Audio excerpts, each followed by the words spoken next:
untuk POIC dan segala macam, ya. Tapi saya usaha untuk menerangkan hal ini sangatlah penting.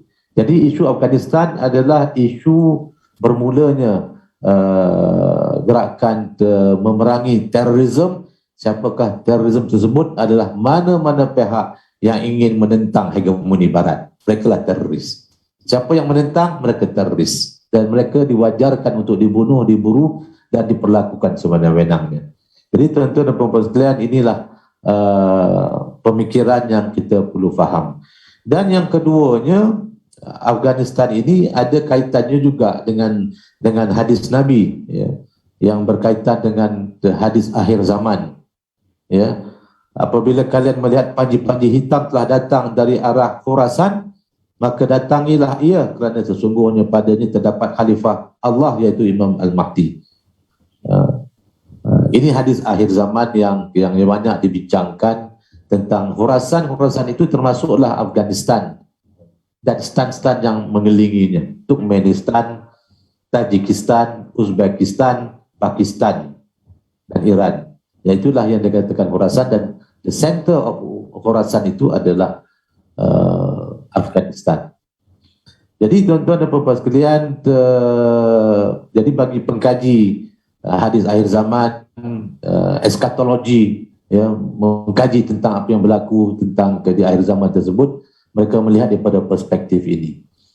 Namun demikian, saya nak mengajak tuan-tuan dan puan-puan merujuk kepada surah Ali Imran 140, ya, ayat yang menggambarkan tentang hakikat panggilan kuasa. Ayat ini penting, ya. Bismillahirrahmanirrahim.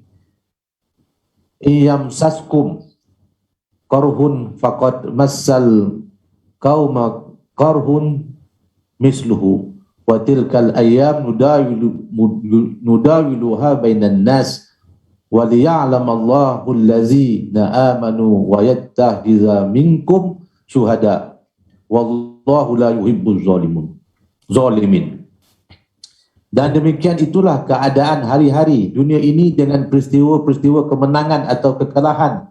Kami gilirkan di antara sesama manusia supaya menjadi pengajaran. Ada yang menang, ada yang kalah, ada yang berkuasa, ada yang diperhambakan. Dan supaya nyata apa yang diketahui Allah tentang orang-orang yang tetap beriman. Dan yang sebaliknya, membezakan siapa yang beriman, siapa yang menentang. Dan juga supaya Allah menjadikan sebahagian dari kamu orang-orang yang mati syahid. Kerana dalam panggilan kuasa ini akan ada yang mati syahid, akan ada yang mengorban, akan ada yang terkorban, ya. Dan ingatlah, Allah tidak suka kepada orang-orang yang zalim. Jadi ayat surah Ali Imran 140 ini penting untuk kita faham di dalam konteks perubahan-perubahan kuasa. Kalau kita lihat di Afghanistan, terkenal dalam literatur barat yang mengatakan badannya Afghanistan itu adalah the death of empire. Sesiapa mana-mana empire yang menguasai Afghanistan, maka selepas mereka menguasai Afghanistan, mereka akan kalah. Lepas itu empire mereka akan hancur. Ya, yang terdekat yang kita ingat apabila Soviet Union menguasai Afghanistan dengan peperangan, akhirnya kalah. Dan sekarang di mana Soviet Union? Hancur, tinggal Rusia dan terpecah menjadi beberapa negara-negara yang lain, ya. Dan mungkin juga Amerika Syarikat akan menjadi terpecah menjadi negara-negara kecil ataupun hancur oleh kerana dosa-dosa yang mereka lakukan terhadap pembunuhan ribuan rakyat Afghanistan yang tidak berdosa, yang telah dibunuh selama 20 tahun. Jadi inilah senario yang perlu kita faham berdasarkan realiti zaman yang berlaku. Dan namun demikian, dalam hal ini saya suka mengajak tuan-tuan dan puan sekalian supaya ada elemen of optimism tentang hakikat kemenangan Islam. Dalam apapun yang berlaku, tidak Allah Ta'ala jadikan sia-sia belaka, ya. Rabbana ma khalaqta hadza batila subhanaka faqina azabannar. Ya, sesungguhnya bagi setiap kejadian tersebut tidak aku jadikan dengan sia-sia. Ya, setiap perkara yang berlaku. Jadi dalam kisah Suraqah bin Malik ketika Rasulullah sallallahu alaihi wasallam nak menggambarkan optimisme Rasulullah, dikejar oleh Suraqah bin Malik ketika dalam hijrah ke kota Madinah. Dan akhirnya setelah 3 kali kuda Suraqah bin Malik terjatuh dengan kuasa Allah Subhanahu Wa Taala, dia mengakui akan kekuasaan Allah Subhanahu Wa Taala. Maka Rasulullah menjanjikan seandainya engkau merahsiakan akan pertemuan ini, tidak diberitahukan kepada pembesar Quraisy yang sedang memburu aku, ya, maka aku menjanjikan gelang Raja Pasir menjadi milik kamu. Sedangkan Rasulullah belum mempunyai kuasa apa-apa, tetapi suatu keyakinan, suatu kemenangan Islam itu akan berlaku. Masa depan dunia ini di tangan Islam, dengan syarat umat Islam itu bangkit melaksanakan tugas kehambaan dan juga tugas kekhalifahan. Ya, seandainya umat Islam melaksanakan tugas kehambaan semata-mata, hanya menunaikan amal-amal soleh dalam pengertian khususi dengan meninggalkan peranan kekhalifahan, selagi itu umat Islam akan terus diperhambakan. Jadi semangat kekhalifahan itu perlu ditanam di kalangan umat Islam dalam soal misi tahriri, misi pembebasan daripada perhambaan dan pengabdian yang sedang kita deritai hampir 100 tahun ini. Itulah semangat yang perlu kita ada pada hari ini. Ya. Sebelum kita bicara soal apakah ada masa depan, adakah Afghanistan itu akan stabil, akan dapat diperintah oleh kelompok-kelompok tidak mempunyai kepakaran untuk mentadbir sebuah negara moden, ya, adakah mereka mampu give them 100 days, bagi dia 100 hari, hancurlah Afghanistan tersebut. Ada yang mengatakan bagi mereka 1 tahun untuk mengerintah, pasti mereka hancur sebab tribalism, ya, semangat kabilah sangat kuat antara mereka. Jadi kerana itu ramai yang pesimis tentang ke Afghanistan. Ya.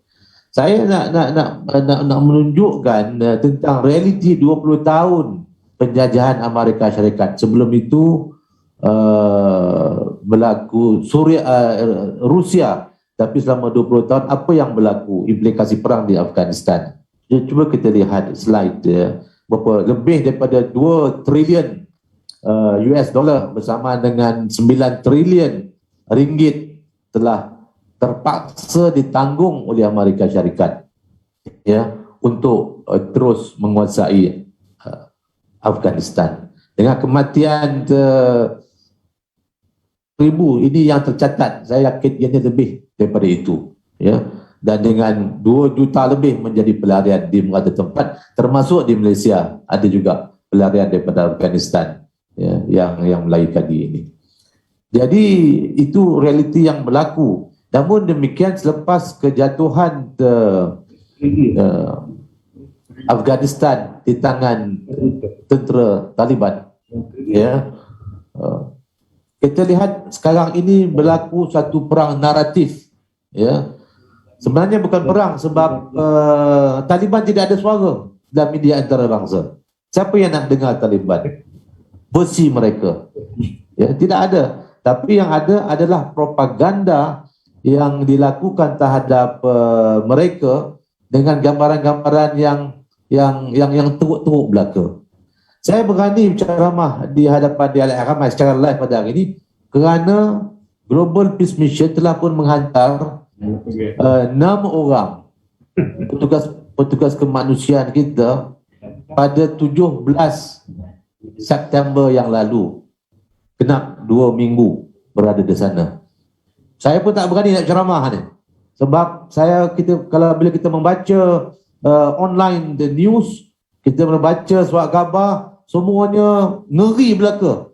Ya, akan ada yang dibunuh, ditembak, digantung dan perempuan dan segala macam gambar yang buruk-buruk. Jadi alhamdulillah 15 Ogos jatuhnya Kabul dan jatuhnya Afghanistan di tangan Taliban. 17 September kita berjaya masuk dengan bantuan Kementerian Luar, Menteri Luar Datuk Seri Abdullah Abdullah memberi sokongan bantuan yang membolehkan kita masuk. Jadi 17 September dan pada hari ini 2 Oktober, dah 14 hari kita berada di sana. Saya kata, tengok benda-benda begini. Ya, apa yang kita baca begini, cuba bandingkan dengan berlaku on the ground. Laporan on the ground daripada petugas-petugas kita mengatakan bahawa it is normal. Cuma yang menjadi masalah besar yang dibesar-besarkan sekarang ini, pekerja-pekerja wanita di yang bekerja di Jabatan Kerajaan diminta duduk rumah dulu. Duduk rumah, jangan datang kerja. Hanya pekerja lelaki saja yang boleh bekerja, dan termasuk ramai pegawai-pegawai tinggi yang bekerja di kementerian luar. Mereka tak boleh bekerja, datang bekerja. Setakat ni pekerja lelaki saja, perempuan tak boleh. Ya. Ada pun private university yang swasta, perempuan masih boleh bekerja. Ya. Namun demikian, oleh kerana peperangan itu berlaku, kebimbangan daripada ground report yang kita terima mengatakan bahawa pegawai-pegawai kerajaannya tak ada gaji 3 bulan 4 bulan. Mereka boleh bertahan lagi, tapi kemudian kalau sekiranya barat, ya, IMF dan segala macam, mereka membekukan, ya, dana Afghanistan, aset-aset itu dibekukan, diberikan sedikit untuk mereka boleh berfungsi, tapi umumnya harta-harta mereka telah dibekukan dengan menuntut supaya kerajaan Taliban itu pertama mesti inklusif, ya, mesti melibatkan semua pihak, daripada penyokong-penyokong Hamid Karzai, ya, penyokong-penyokong Abdullah, dan semua kabilah-kabilah mesti dilibatkan, ya, yang mujahidin dan segala macam itu syarat nombor 1 untuk kita boleh menerima Afghanistan sebagai the global community. Kalau tidak, kami tidak akan beri sokongan. Itu yang sedang dihadapi, dan sekarang baru tak sampai 2 bulan memerintah, ya, belum sampai 2 bulan kita dah minta macam-macam dekat mereka. Jadi ini juga yang sedang digembar-gemburkan apa yang berlaku. Mereka ini anti-demokratik sebab Taliban punya falsafah mudah saja. Kami nak melaksanakan syariat. Kami nak melaksanakan syariat Islam. Bersih mereka lah. Ya. Yang kedua, kami sanggup mati kerananya. Dan kami akan berjihad untuk melaksanakan, menegakkan hukum Allah di bumi Afghanistan. Dan seandainya kami mati syahid. Sebab serban kami itu adalah kain kapan kami.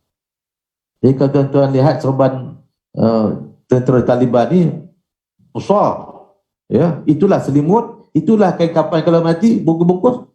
Dan kami adalah pemburu syahid. Kami tak takut mati. Kami berbangga sesiapa di kalangan kami yang mati syahid dalam peperangan melawan Amerika Syarikat.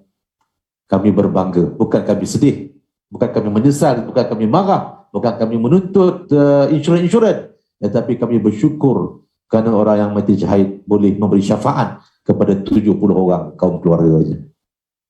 Jadi kita berhadapan dengan dua Weltanschauung, dua world view, dua pemikiran, satu yang nak mati syahid, satu yang nak memaksakan dunia moden dengan cara yang kita nikmati pada hari ini. Itulah perang naratif yang dilakukan. Ya. Jadi kerana itulah dunia Islam yang bergantung dengan media barat wait and see sampai sekarang. Sebab kita pun tak kenal siapa dia Taliban. Pertama kali kita dengar tokoh-tokoh mereka, sebab selama ni mereka berada dalam keadaan peperangan. Jadi kebanyakan mereka wait and see. Attitude mereka hantar emissary.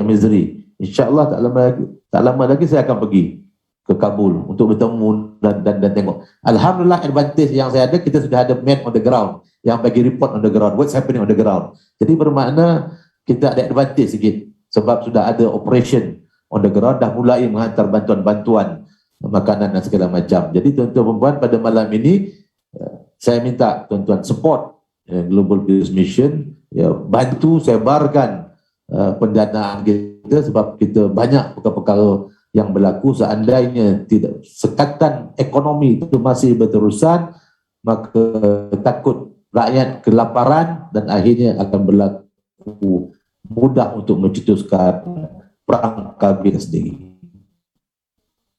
Yeah. Jadi bagi saya versi kefahaman Taliban itu boleh kita perbaiki, tapi mereka belum sempat memerintah setahun lagi. Baru tak sampai 2 bulan, 15 Ogos, 15 September baru 1 bulan, 15 Oktober baru 2 bulan.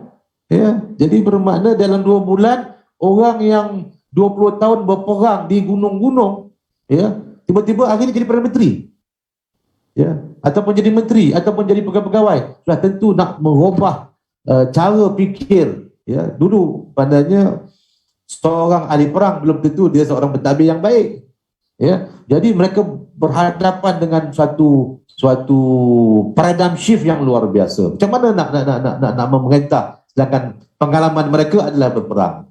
Ya, namun demikian sebelumnya sudah ada di kalangan mereka, dia sudah ada di Qatar.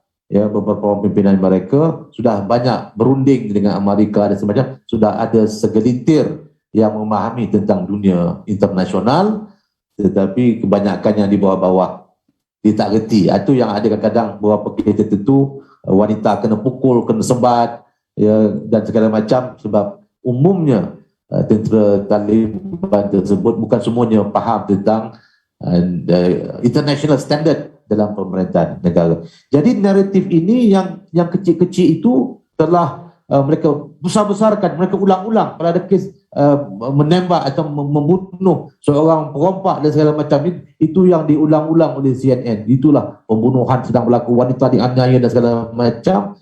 Yang saya akui soal wanita memang saya tahu sangat, sebab ada di kalangan wakil Afghanistan wanita di OIC, ya, dia kata, I'm in the house, brother. I cannot go out, I cannot even go to the office, whereby I am one of the important person in the Ministry of Foreign Affairs. Itu saya akui. Tapi saya kata sabar sikit, sebab baru tak sampai 2 bulan dari pemerintah, mereka pun tak tahu lagi the art of governance. Ini satu perkara yang bukan boleh dilatih sehari dua, setahun pun belum tentu mereka boleh mentadbir dengan baik. Jadi kerana itulah gambaran tentang wanita itu sangat buruk. Pada 26 September yang lalu, Global Peace Mission telah menganjurkan satu conference. Kita panggil tokoh-tokoh yang berpengalaman dengan Afghanistan, dan antara yang penting iaitu Yvonne Redley, seorang jurnalis British yang ditangkap oleh Taliban pada tahun 2000 selama 11 hari pada tahun 2001, ditangkap pada tahun 2003 beliau masuk Islam, dan beliaulah yang mempertahankan Taliban, yang menggambarkan Taliban ini ganas, barbarik dan segala macam tersebut. Dia tangkap aku seorang wanita, ya, untuk mendapatkan maklumat-maklumat, patutnya aku dibunuh sebab tujuan dia untuk mendapatkan maklumat-maklumat dalaman untuk disiarkan ke seluruh dunia. Selama 11 hari ditahan. Taliban melayan saya, mereka tak memandang saya direct, mereka tutup, kerana mereka mengelak saya daripada melihat mata saya. Mereka menjaga adab dengan seorang wanita. Kalau bagi makan pun maknanya mata terbalik, sebab dia tak mahu bertetang mata dengan wanita. Jadi maknanya dia terkejut melihat gambaran mereka. Taliban ini adalah yang ganas, ya, dia merasakan beliau akan dibunuh dan pengakuan dia, saya kata, I promise you, if you release me, I will read the Quran.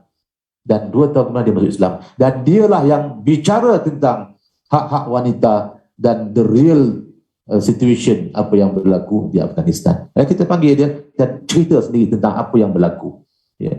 Jadi sekalian, naratif ini nak menggambarkan supaya kita membenci mereka ini, sedangkan mereka nak melaksanakan syariat.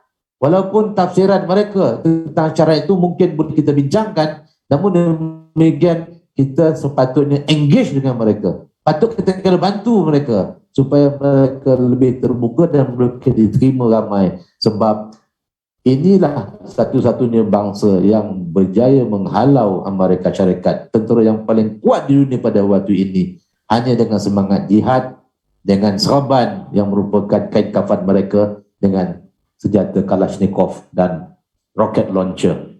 Mereka berjaya mengalahkan mereka. Jadi inilah semangat yang naratif.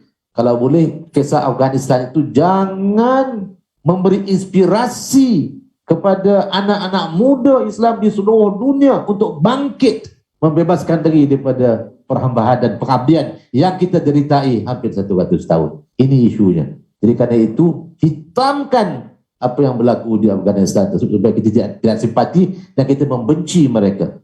Ya. Jadi inilah perang naratif yang sedang berlaku, dan Afghanistan mengharapkan pengiktirafan daripada dunia Islam. Siapa lagi yang kami nak harapkan?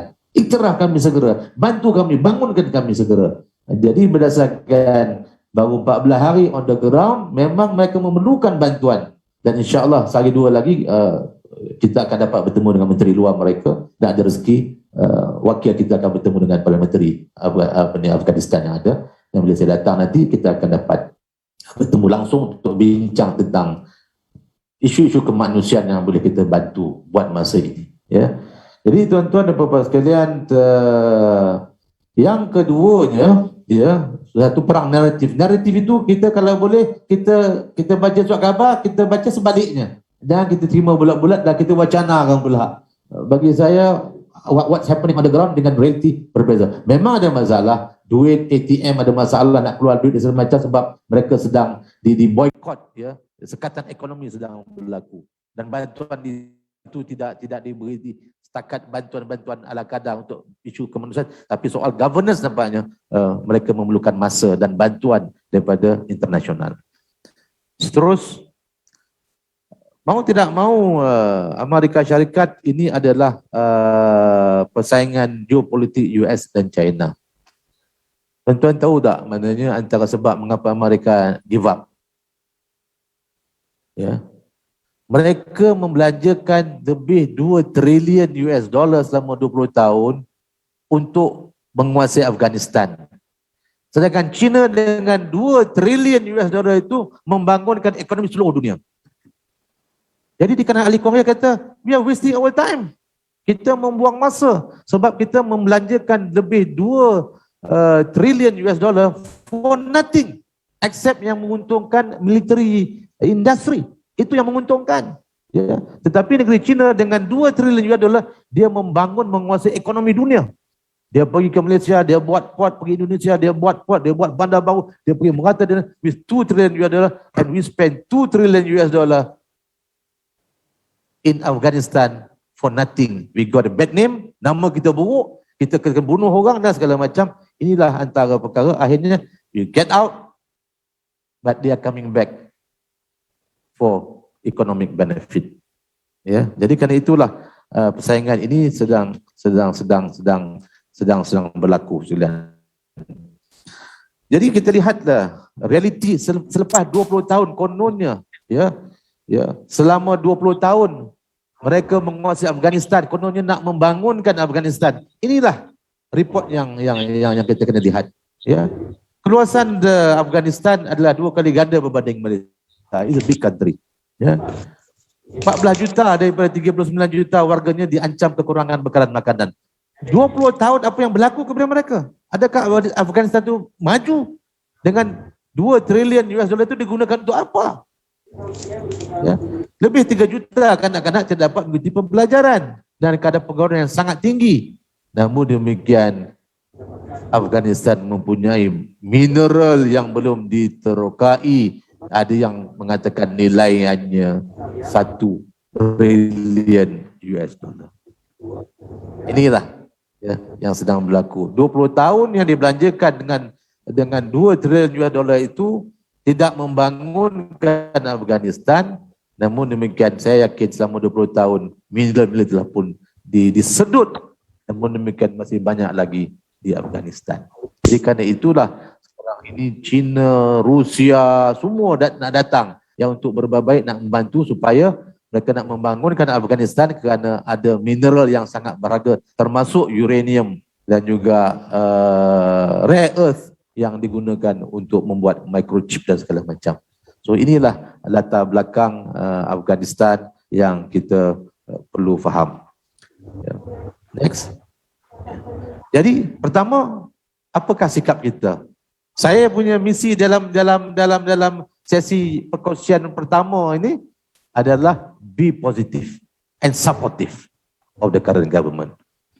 Ya, maknanya it is a massive propaganda is against the Taliban, but they are ada kelemahan mereka, tapi kena ingat mereka berjuang selama 20 tahun. Ya. Tuan-tuan tahu tak bagaimana orang tentera Taliban ini menderita? Tentera mereka melakukan carpet bombing. Carpet bombing ini maknanya dia tak peduli siapa pun yang kena, anak-anak, wanita, orang tua segala macam, bila berlaku carpet bombing untuk membunuh pejuang-pejuang Afghanistan. Mereka tak berani berdepan sebab mereka menyorok di gunung-gunung. Ya, dan mereka tak berani pergi ke gunung sebab sniper mereka punya kepakaran, mereka menguasai the terrain of the mountain. Jadi kalau mereka masuk pasti mereka akan kena serang hendak. Jadi waktu bila mereka berpeluang untuk membunuh tentera Taliban ini, ada 3 occasion yang mana Taliban ni terpaksa keluar dan mereka kena keluar. 3. Satu, pada waktu perkahwinan, majlis perkahwinan. Anak beranak dia, adik beradik dia pun akan keluar. Ya, waktu keluar tu yang drone bombing, menggunakan drone untuk membunuh mereka. Ya, itu sebab mana siapa mengatakan mereka mempertahankan hak wanita, hak kanak-kanak dan segala macam.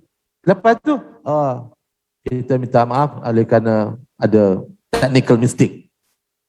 Semudah itu mereka telah membunuh suatu majlis perkahwinan yang mana mereka tahu pada waktu itu tentera Taliban datang untuk meraihkan keluarga mereka perkahwinan. Itu mereka lakukan selama 20 tahun. Ya, jadi propaganda mengatakan mereka ni hak wanita segala macam itu hanya segelintir saja. Dan yang kedua, waktu kematian, bila bapa dia meninggal, mak dia meninggal, mereka keluar daripada persembunyian. Waktu itu juga dibom for 20 years, bukannya setahun 2. Ramai yang mati. Ya. Kali yang ketiga, kemuliaan masyarakat Afghanistan apabila anak-anak mereka itu khatam Al-Quran.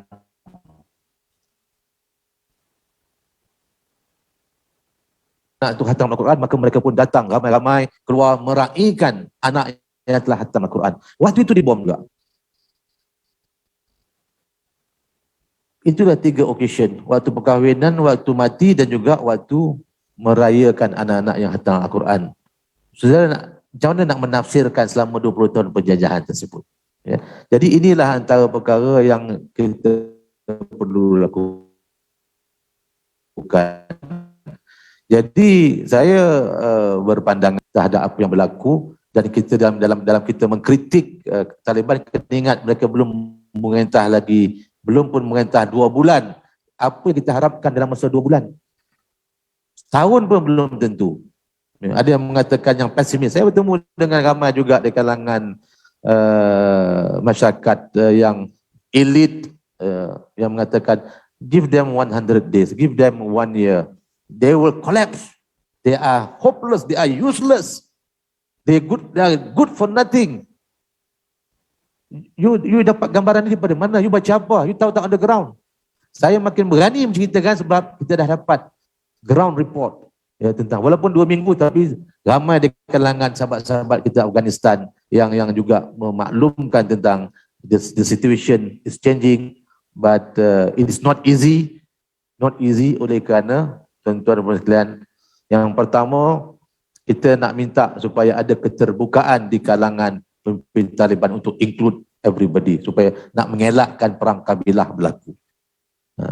Setakat ini diraihkan, namun demikian ada kelompok-kelompok yang perlu kita raihkan. Kelompok mana yang perlu diraihkan? Kelompok yang dah 20 tahun dididik dengan Western values, liberal values and secular values selama 20 tahun. Kelompok ini yang sekarang menguasai jentera-jentera kerajaan. Bayangkan kalau pada tahun 2001 seorang anak itu berumur 20 tahun. Sekarang umur dah 40 tahun. Ya, dan dia dilatih tentang ilmu pentadbiran di Amerika Syarikat dan juga di India khususnya.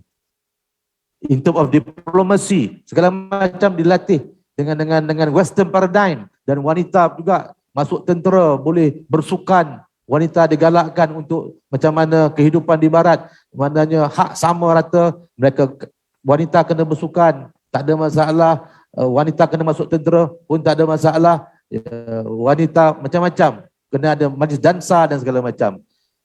That generation jumlahnya ramai, dan mereka ini yang sedang memimpin ataupun berada dalam the government sector pada waktu itu.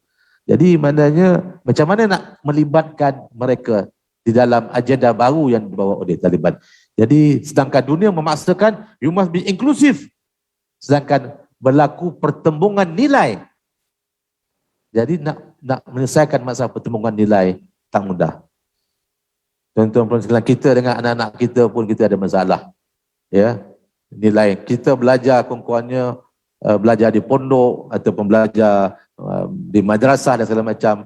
Anak-anak kita belajar melalui smartphone, belajar agama melalui Google dan segala macam. Kita juga ada masalah. Bayangkan mereka itu, ya, golongan-golongan elit mereka itu yang dilatih dengan paradigm yang berbeza, dan Taliban nak membawa syariah based government mengikut tafsiran mereka.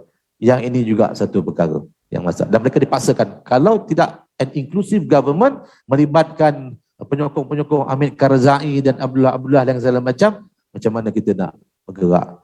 That is another issue yang perlu difikirkan. Ya.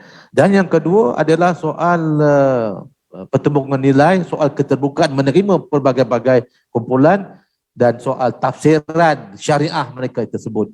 Ya, ada beberapa perkara yang perlu contextualize. Ya, message-nya sama tapi contextualization of the syariah itu juga yang perlu difikirkan. Dan apabila kita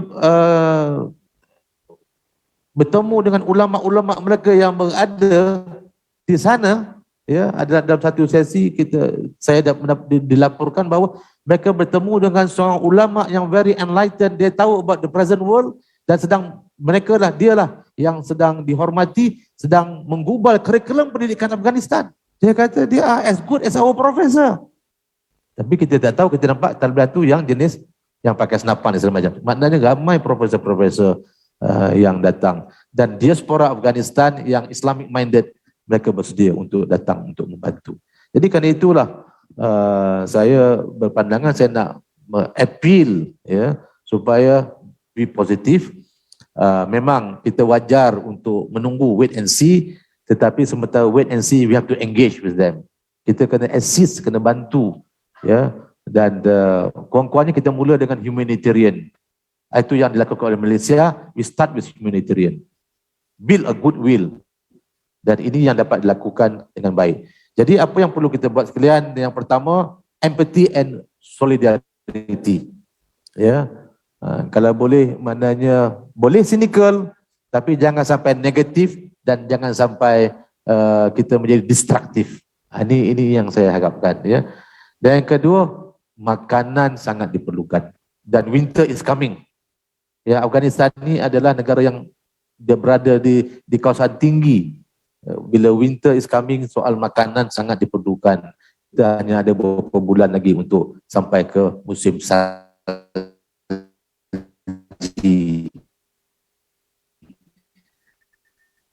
Kesihatan juga menjadi, tapi mereka juga perlu dengan pendidikan moden, dan ini boleh dilakukan. Jadi tuan-tuan dan puan sekalian, ini merupakan ya, silakan. Perumpamaan kaum mukminin dalam berkasih sayang dan persaudaraan sesama mereka adalah seperti satu jasad. Jika salah satu anggota badan sakit, maka seluruh badan akan turut merasa sakit dengan berjaga malam dan juga demam. Riwayat Imam Muslim. Maknanya kita kena membantu mereka. Dan saya bersyukur sekalian, sejak beberapa hari ini banyak NGO-NGO Islam yang bersedia nak masuk. Dan yang lebih menarik, NGO-NGO bukan Islam juga, atas dasar kemanusiaan, we are ready to come. Termasuk NGO Kristian dan segala macam. Dan ini menggambarkan satu keterbukaan rakyat Malaysia yang perlu kita fikirkan bersama-sama. Kita lihat next, inilah tim kita yang sedang berada di sana, yang baru semalam kita telah mengedarkan makanan di sana. Tengok keadaannya tak sebagaimana gambaran kita, takut, ya. Dan kita boleh beri hantar makanan, pergi ke rumah anak yatim, ya. Kita banyak sekarang kita menumpukan kepada soal memberi makanan kepada mereka, ya. Jadi kerana itulah apa yang kita boleh buat, yang anak-anak muda kita hantar ke sana untuk membantu apa yang boleh kita bantu, dan kita yang berumur yang tak larat kita bantulah dengan dana menyebarkan maklumat-maklumat tentang Global Peace Mission, dan kita akan bekerjasama dengan NGO-NGO yang lain nak masuk. Kita dah buka jalan, kita dah tahu NGO-NGO yang established, you come together with us, kita sama-sama membantu Afghanistan. Sebab berjaya Afghanistan ini stabil, ya, bermakna psychologically dunia Islam ini akan bebas. Keberanian itu akan timbul balik. Di 100 tahun ini kita sudah ada sekian yang untuk melakukan perubahan yang bermakna kepada dunia Islam. Menjelang 2024 maknanya umat Islam sudah kurang-kurang dah ada semangat jihad, semangat untuk melakukan perubahan, semangat untuk membebaskan dunia Islam daripada perhambaan dan juga pengabdian yang sudah hampir 100 tahun. Jadi itulah lebih kurang perkongsian. Mudah-mudahan Allah Ta'ala membuka hati kita, memberi semangat, dan kita sama-sama terlibat dalam isu ini. Mudah-mudahan insya-Allah, sebab kalau kita melihat hadis yang pertama tadi, bila bicara mengenai tentera panji hitam, dia akan sampai ke Baitul Maqdis. Ya. Dia akan, maknanya tentera panji hitam ini akan membebaskan Baitul Maqdis. Jadi dia kait rapat tu, maknanya Khurasan dengan pembebasan Baitul Maqdis itu dia sampai ke situ. Jadi Baitul Maqdis, Al-Aqsa itu adalah lambang, ya, kesucian umat Islam yang selama ini di bawah penguasaan Zionism, yang perlu juga kita fikirkan secara serius. Dan ini berkaitan dengan hadis akhir zaman tentang kiamat dan segala macam, soal turunnya Imam Mahdi, Nabi Isa dan segala macam. Itu bab lain nanti kita bincang. Itu mana saya sentuh sikit saja, tapi itu bab lain. Tapi pada malam ini nak memberikan gambaran umum tentang Afghanistan. Bagi saya ada fajar baru, tetapi fajar baru itu bergantung dengan sikap kita, nak engage tak engage. Dan yang kedua, fajar baru ini bergantung soal keterbukaan Taliban untuk menerima kepelbagaian, ya, dan juga recognition oleh negara-negara Islam. Kalau itu dapat dilakukan, saya fikir fajar baru itu akan menyingsing dalam masa yang tidak lama lagi. Allahu a'lam. Assalamualaikum warahmatullahi wabarakatuh.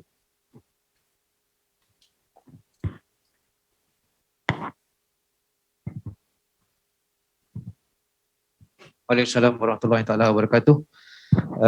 Jadi kita terus buka soalan. Jadi kalau tuan-tuan dan puan-puan yang berada di surau, kalau nak tanya boleh terus tanya.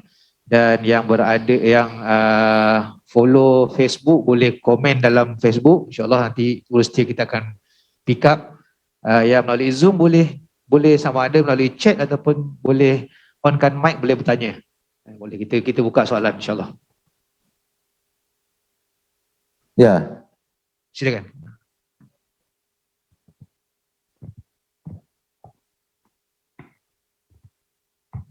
Assalamualaikum Haji dan saudari-saudara. Ada dua yang saya nak tanya ya, secara basic. Because I come in late, saya pun tak dapat tahu sikit background ya.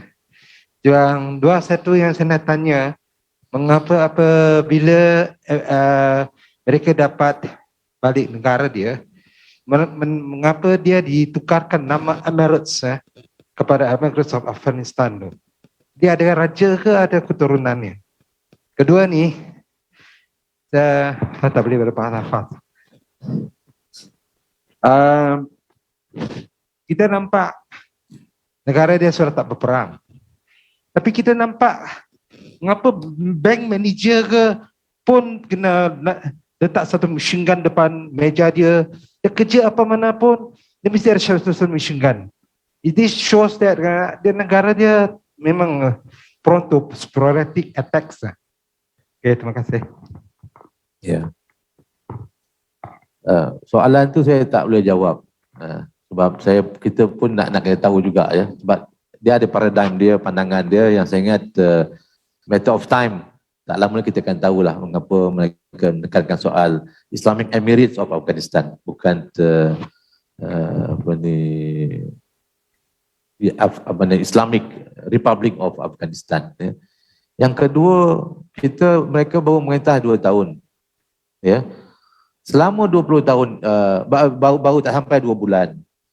Selama 20 tahun, pengaruh India cukup kuat di Afghanistan. Mereka yang banyak invest, banyak yang melatih, ya, dan juga Amerika Syarikat. Ya. Jadi elemen sabotaj tersebut. Sebab kerajaan Taliban telah buat keputusan maintain status quo, dia tak akan berubah apa-apa. Sekarang setakat ini, maknanya you stay as what you are, continue working sebagainya. Jadi bermakna elemen sabotaj.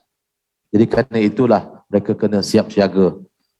Teringat minggu sudah wanita-wanita berdemonstrasi, ya, menuntut hak wanita, nak menggambarkan bahawa Taliban ini menindas mereka. Itu sedang dilakukan. Jadi elemen of sabotage dalam masa setahun ini akan berlaku. Dan jangan terkejut akan berlaku bom sana, bom sini, instigated untuk destabilize Afghanistan. Dan jangan lupa juga ada elemen ISIS, ya, yang infiltrated, ya, yang juga mereka memusuhi Afghanistan dalam beberapa hal. Sebab mereka ada paradigm mereka sendiri. Dan ini juga dan juga kita ada Northern Alliance, ya, yang masih ada saki-baki yang tak puas hati dan segala macam. So umumnya walaupun mereka telah menguasai, tetapi negara tersebut belum fully under control sebab elemen sabotage can happen anytime, boleh berlaku pada bila-bila masa, dan kita mengharapkan supaya, ya, keadaan itu dapat tuntas, stabil. Recognition oleh dunia itu sangat mereka harapkan. Namun demikian, mereka mengharapkan daripada dunia Islam dahulu yang recognize dan bantu mereka, ya, untuk membangunkan Afghanistan supaya kemudian negara barat akan datang. Mereka pasti akan datang sebab di situ ada mineral-mineral yang sangat berharga. They will come definitely, ya, akhirnya untuk memanfaatkan apa juga yang mereka perlukan. Allahu a'lam. Ya, iya. Okey, kita buka pada jemaah. Ya.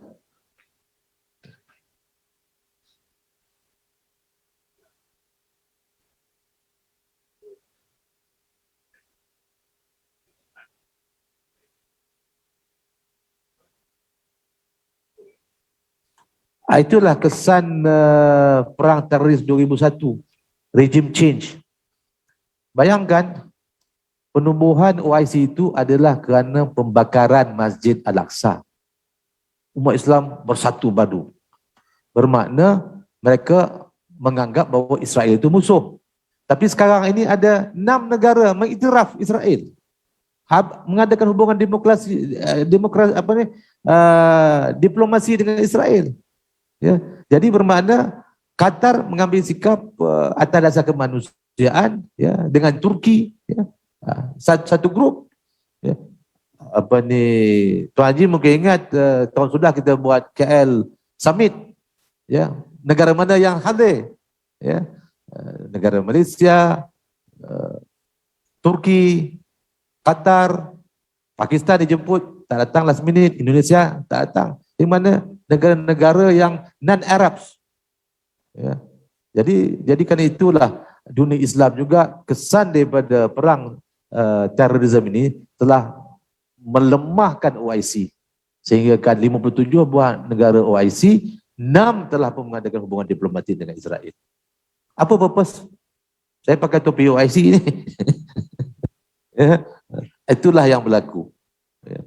Jadi mana itu realiti yang dalam dunia diplomasi tak boleh sebut. Saya sebutlah. Sebab saya latar belakang NGO, bukan latar belakang diplomat. Ya, saya cakap dan beritahu ini the reality, we have to face it. Ya. Jadi memang akan berlaku tu. Namun demikian akhirnya kepentingan ekonomi dan interest itu akan berlaku. Dan saya ingat matter of time nanti mereka akan sebab China, Rusia sudah betul-betul actively engage dengan Taliban. Selain daripada Qatar, Turki dan segala macam. Dan kita harap Malaysia juga antara yang, sebab Malaysia ni clean, bersih, image kita bagus.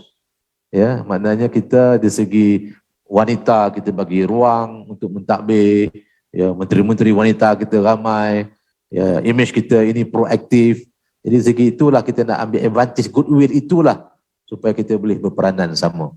Yang lain-lain tu mungkin ada masalah, tapi kita ada a certain image yang setakat ni clean, yang belum boleh dipalingkan dengan ekstremisme dan segala macam. So itulah yang kita nak cuba memanfaatkan, ya. Dan Allahu a'lam. Kita ada soalan daripada Zoom, bagaimanakah pendirian dan sikap kerajaan Malaysia pada hari ini? Itulah tugas saya. Tugas saya yang pertama untuk go on the ground, buat engagement, kemudian advise the government what to do. Ya. Kalau tanya saya peribadi, mana lagi cepat lagi bagus. Tapi namun demikian, kalau Malaysia seorang-seorang, iktiraf tak boleh. Ada masalah. Kalau yang lain tak iktiraf, kemudian berlaku pula internal fighting, dah kita pula malu. Jadi kerja saya pergi sana buat diplomasi, buat network, tengok apa yang boleh kita buat, kita bantu advising. Start dengan humanitarian. Bab humanitarian, we are ready. Malaysia is ready, dan kita malah maknanya menteri luas ni encourage banyak NGO pergi Afghanistan untuk menghantar misi kemanusiaan. Kita mula dengan itu dulu. Get the feeling, then slowly kita build goodwill, dan bila dah ada beberapa negara dah iktiraf, maybe kita akan ikut kemudiannya. Tapi kita negara kecil, kita kena ingat, kita tidak ada kekuatan apa-apa. Kita ada kekuatan goodwill. Ya, kita ada semangat untuk membantu, kita ada dasar yang bebas, ya, untuk kepentingan negara kita. Saya ingat itu antara kekuatan kita yang boleh kita manfaatkan, ya. Bila Allahu a'lam. Tapi sebaik saja kalau banyak negara dah mulai iktiraf, saya ingat Malaysia tak perlu tunggu lagi, kita patut join, ya. Tapi seorang-seorang saya ingat belum lagi lah kot. Sebab we are not a big country. Ya, kita tak mau pula nanti bila kita dah iktiraf berlaku pergolakan dan kita ada masalah. So maknanya kita kena ambil kira juga tentang geopolitik senario yang sedang berlaku. Once sebab sekarang kebanyakan negara-negara sedang melihat they don't know Taliban mentality. Dia tak tahu nak agak macam mana. Tapi sekali dah clear nanti, saya ingat matter of time. Ya, Afghanistan deserve to have a peaceful country. Afghanistan deserve to be part of the global community.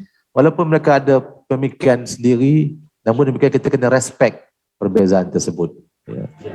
Kita tidak akan dapat maju ke depan. We have to respect internal affairs of every country. Ya. So, sehingga itulah lebih kurang bila insya-Allah saya pun tak ke Kabul lagi, hantar orang dulu. Saya tak pergi, tak tengok, tak bincang, tak negotiate, belum lagi. Tapi insya-Allah bila dah on the ground kita dapat real feeling dan kita boleh harapkanlah menasihatkan. Kerja saya memberi nasihat saja, bukan boleh decide, menasihati menteri, menasihati kerajaan. Tiba masa untuk kita iktiraf. Bila? Allahu a'lam, saya tak tahu. So insya-Allah mudah-mudahan apa yang saya sampaikan ini dapat sedikit gambaran yang agak berpada, ya. Mudah-mudahan we take the right step, dan mudah-mudahan insya-Allah Afghanistan itu dapat tegak, dapat aman, dan kita bantu rakyat ke rakyat secara khususi, dan mudah-mudahan peringkat negara akan dapat juga membantu peringkat government to government. Allahu a'lam. Assalamualaikum warahmatullahi wabarakatuh.